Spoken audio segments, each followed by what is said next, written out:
before we get into that detail, I want to talk a little bit about the landscape of generative AI tools because Ray's mentioned Chat GPT as one tool.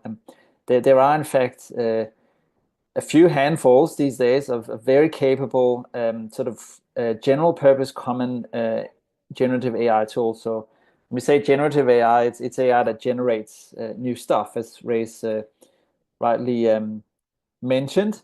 And I've got a list of some here. We're not going to go through all of these in detail. It's just to show you the fact that there are, in fact, many tools that can do a slightly different but sort of comparable job. Today we're going to look at ChatGPT as the example, but there is also a competitor called Claude, which is from a company called Anthropic. ChatGPT is great for general purpose, and you'll see that in play today.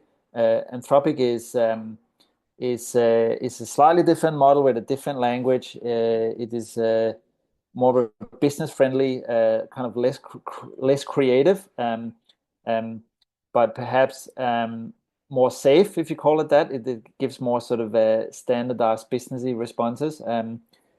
Google has a model called Gemini, which is very comparable to these two models, and it's great for very data-heavy tasks.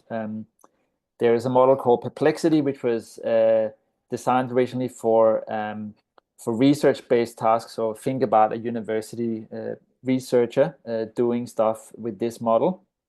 Then we have the last three examples here.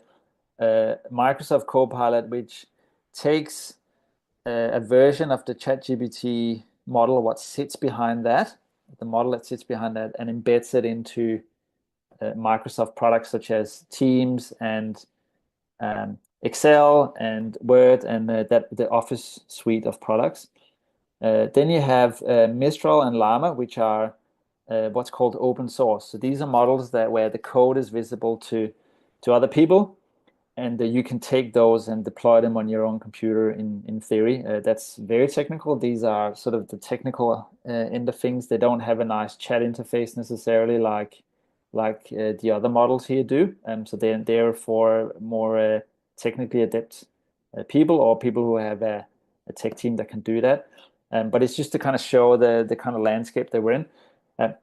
I could also add now a small number of Chinese models, such as DeepSeek, that you might have heard of in the news recently. I haven't done this here just because the list will get longer and longer.